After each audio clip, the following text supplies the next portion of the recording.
अस्सलाम वालेकुम। Asia 41 news के साथ मैं हूं आपकी मेजबान अमना अब्बास। खबर शामिल करते हैं शोरकोट से। हमारे ब्यूरो चीफ राना मोहम्मद शब्बीर के मुताबिक chairman municipal committee Shorkot Chaudhry Imran Raza ने शोरकोट सिटी की बंद सीवरेज लाइनों की सफाई करवाने के लिए खुसूसी अहकाम जारी कर दिए।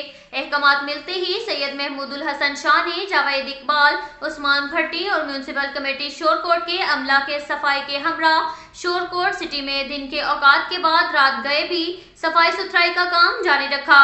इस मौका पर म्यूनसिपल कमेटी के चेयरमैन चौधरी इमरान रजा ने सहाफियों से गुफ्तगू करते हुए बताया कि शोरकोट की तरक्की और सफाई के लिए दिन रात एक कर दूंगा। इस मौका पर उन्होंने ये भी कहा कि इतनी सर्दी में भी म्यूनसिपल कमेटी का अमला जांफिशानी से काम कर रहा है और मैं खुद भी उनके साथ खड़ा हूँ। अब तक के लिए इतना ही काफी है। मिलते हैं अगले बुलेटिन में, हमारे साथ रहिएगा। अल्लाह।